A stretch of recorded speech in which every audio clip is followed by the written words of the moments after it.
kasih Anda masih bersama kami. Dalam hal penurunan stunting pastinya ada peran dari tokoh masyarakat guna meningkatkan peran juga dari masyarakat di sini.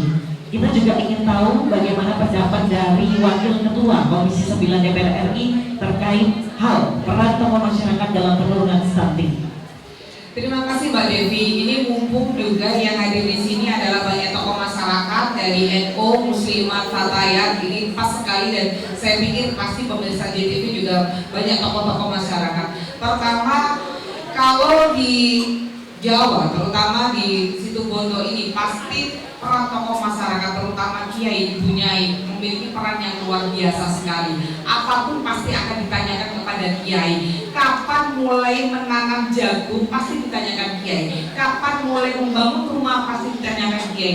Kapan mau menikah pasti juga akan ditanyakan kiai. Oleh sebab itu saya mohon kerjasama dari para kiai, ibu nyai untuk jangan mengizinkan untuk menikah dini kepada seluruh masyarakat yang akan menikah di bawah umur 19 tahun.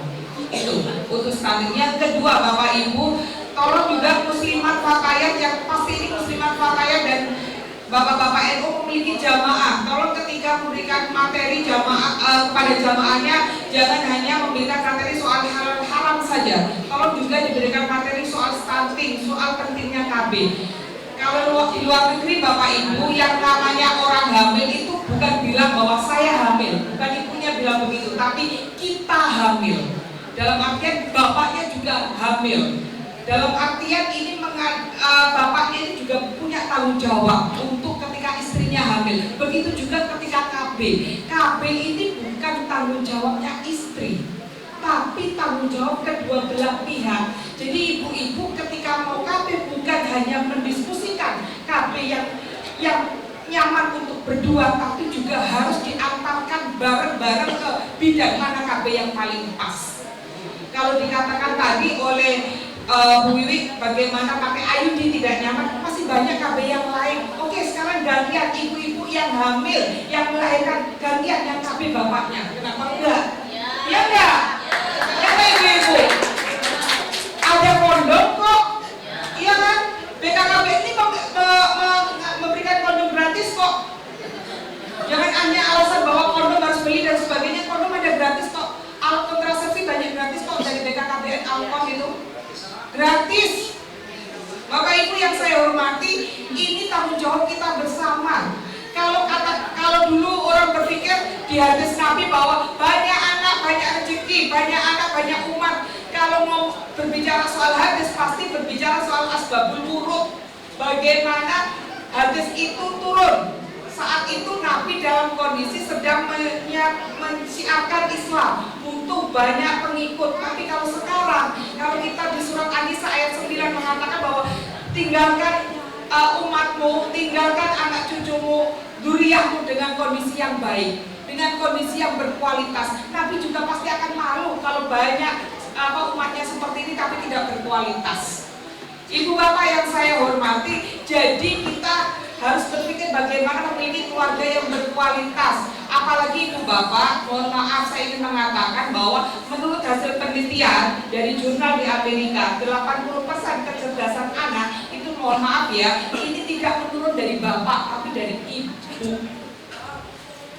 Jadi ibu yang cerdas itu akan menurunkan anak yang cerdas. Al-Ummu al-Madrasah Al-Ula, ibu itu adalah madrasah pertama bagi anak-anaknya. Jadi ibu yang cerdas pasti akan melahirkan anak yang cerdas pula. Oleh sebab itu, bagaimana kita juga para muslimat fatayat juga bisa memberikan edukasi pendidikan yang baik kepada sesama ibu agar satu, tidak menikah dalam usia yang muda, tidak, dan harus merencanakan kehamilan, merencanakan pernikahan dengan baik, merencanakan memiliki anak dengan perencanaan yang baik. Jadi tidak hanya memiliki anak yang banyak, tapi juga memiliki anak yang berkualitas. Makanya sekarang BKKB itu bukan 2 anak cukup, tapi 2 anak lebih sehat, lebih berkualitas. Begitu Mbak. Baik, terima kasih Ibu. Ada pesan khusus kepada masyarakat di sini karena masih banyak juga ibu-ibu yang kurang memahami tentang